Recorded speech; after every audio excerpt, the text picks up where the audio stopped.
بسم اللہ سے کرتا ہے، اللہ کے نام سے کرتا ہے، کیونکہ اللہ ہی نے ہمیں پیدا کیا ہے، اللہ ہی ہمیں رزق دے رہا ہے، اللہ ہی کی طرف ہمیں لوٹ کر جانا ہے۔ لہذا ہمیں اس زندگی میں ہر کام کرتے ہوئے اپنے رب کو یاد رکھنا چاہیے۔ قرآن مجید کا آغاز بھی اللہ سبحانہ تعالیٰ نے بسم اللہ سے کیا، اور ہمارے لیے یہی مشروع کیا کہ ہم اپنا ہر قول اور عمل بسم اللہ کے ساتھ شروع کریں۔ پہلی وحی کا آغاز بھی اللہ کے نام کے ساتھ ہوا۔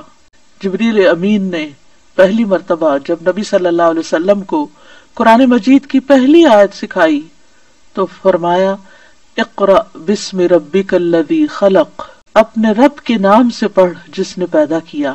تو گویا عبادت ہو یا ہمارے دنیا کے کام ہوں، ان سب میں ہمیں اپنے رب کو یاد رکھنا ہے، اور اس کے بے شمار فائدے بھی ہیں۔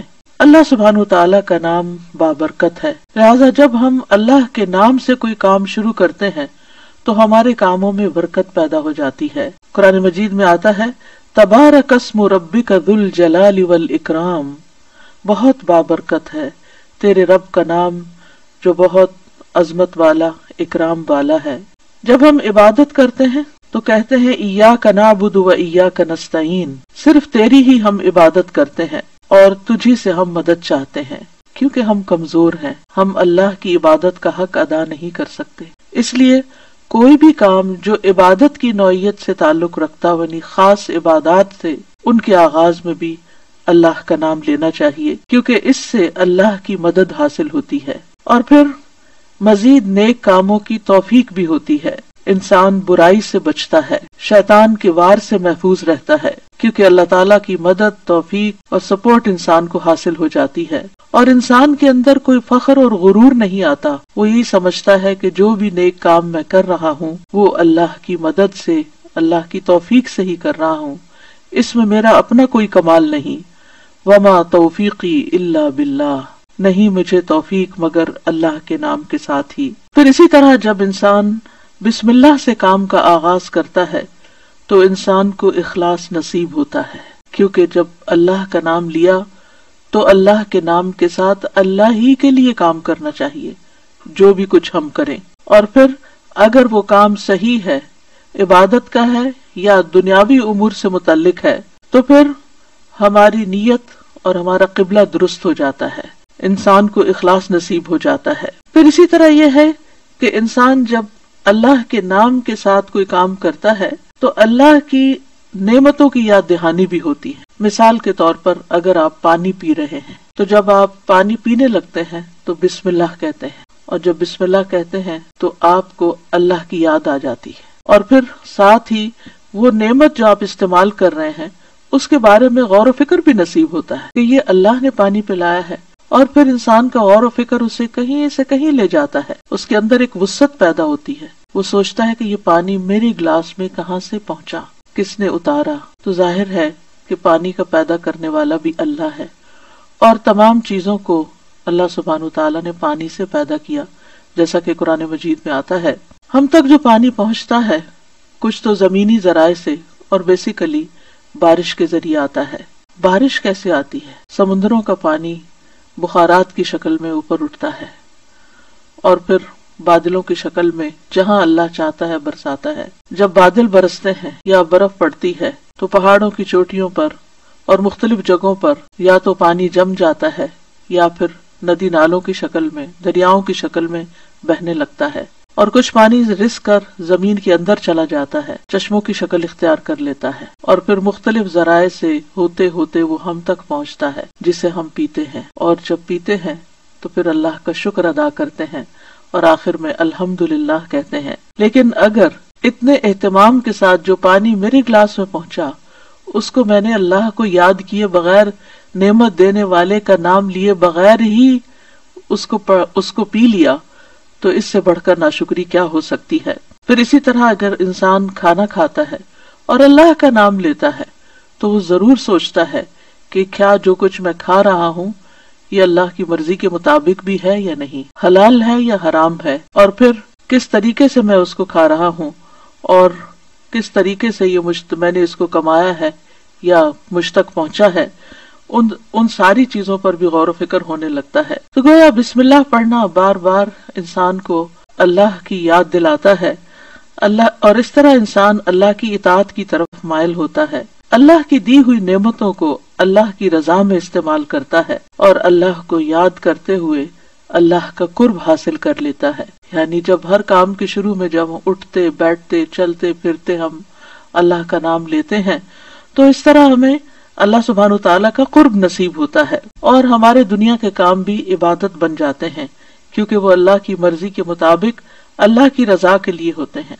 اور اس طرح دنیا میں بھی کاموں کے اندر برکت پیدا ہوتی ہے، سہولت پیدا ہوتی ہے، اللہ کی مدد شامل حال ہوتی ہے، اور آخرت میں بھی یہ عمل فائدہ دیتا ہے، اور انسان کے اندر کوئی تکبر و غرور پیدا نہیں ہوتا. وہ سوچتا ہے کہ جو کچھ مجھے ملا ہے یہ اللہ کا فضل ہے. پھر ہم دیکھتے ہیں کہ انبیاء کا طریقہ بھی یہی رہا ہے. نوح علیہ السلام کے بارے میں آتا ہے کہ جب وہ کشتی پر سوار ہوئے تو انہوں نے دعا پڑھی، اس کا آغاز بھی بسم اللہ سے کیا، بسم اللہ مجریہا و مرساہا. اسی طرح سلیمان علیہ السلام نے ملکہ سبا کو جو خط لکھا اس کے آغاز میں بھی بسم اللہ لکھا.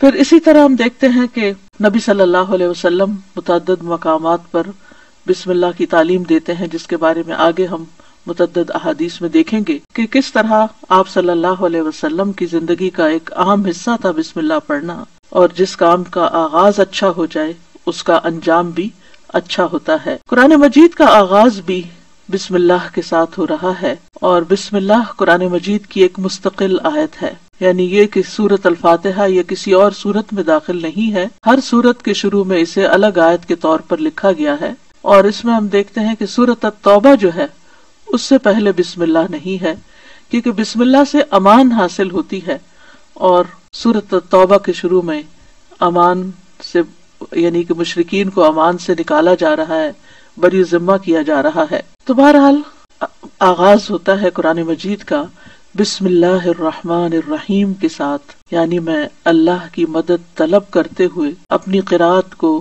اللہ کے نام سے شروع کرتا ہوں. اور پھر اس میں اللہ سبحانہ و تعالیٰ کے نام اللہ کے علاوہ دو صفات کا ذکر ہے.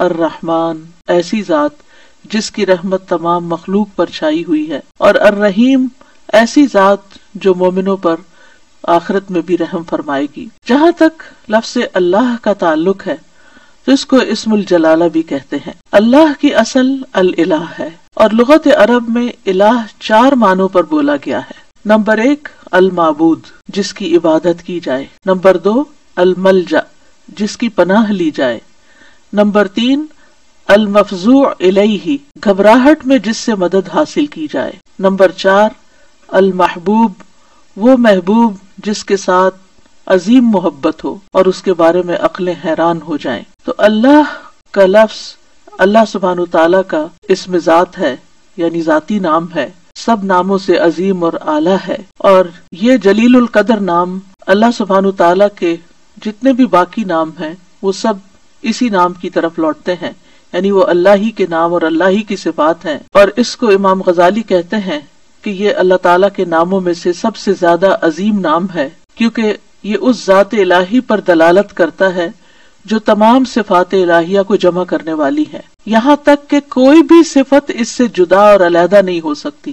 یعنی اللہ تعالیٰ کے جتنے بھی باقی اچھے اچھے نام ہیں وہ سب اللہ ہی کے نام ہیں. وَلِلَّهِ الْأَسْمَاءُ الْحُسْنَى کہ اللہ ہی کے لیے ہیں اچھے اچھے نام. سورۃ الاسراء میں آتا ہے قُلِ ادْعُوا اللَّهَ أَوِ ادْعُوا الرَّحْمَٰنَ أَيَّمَّا تَدْعُوا فَلَهُ الْأَسْمَاءُ الْحُسْنَى کہہ دیجئے کہ اللہ کو پکارو یا رحمان کو پکارو، تم جس کو بھی پکارو گے سو بہترین نام اسی کے ہیں. اسی طرح سورۃ الحشر میں آتا ہے هُوَ اللَّهُ الْخَالِقُ الْبَارِئُ الْمُصَوِّرُ لَهُ الْأَسْمَاءُ الْحُسْنَى وہ اللہ ہی ہے جو خاکہ بنانے والا ہے، گھڑنے ڈھالنے والا ہے، صورت بنا دینے والا ہے. سب اچھے اچھے نام اسی کے ہیں. اسی کی تسبیح کر رہی ہے ہر وہ چیز جو آسمانوں اور زمین میں ہے، وہی سب پر غالب کمال حکمت والا ہے. تو اس لیے بہت ضروری ہے کہ جب ہم بسم اللہ مختلف مقامات پر کہتے ہیں تو ہمیں اللہ کی پہچان بھی ہونی چاہیے. اللہ سبحانہ تعالیٰ کو پہچاننا بھی ضروری ہے، اور اس کی پہچان اس کی نشانیوں کے ساتھ بھی ہوتی ہے جو کائنات میں پھیلی ہوئی ہیں. اس کی پہچان اس کی کتاب کے ذریعے بھی ہوتی ہے، اور اس کی پہچان نبی صلی اللہ علیہ وسلم نے بھی کروائی ہے. لہٰذا اگر ہم اللہ تعالیٰ کو پہچانیں گے تو ہم صحیح طور پر پورے شعور کے ساتھ بسم اللہ ادا کریں گے. بلحجیم قبیلے کے ایک آدمی سے روایت ہے، وہ کہتے ہیں کہ میں نے پوچھا اللہ کے رسول آپ کن چیزوں کی دعوت دیتے ہیں؟ نبی صلی اللہ علیہ وسلم نے فرمایا میں اس اللہ کی طرف دعوت دیتا ہوں جو یکتا ہے. قال ادعو الی اللہ وحدہ،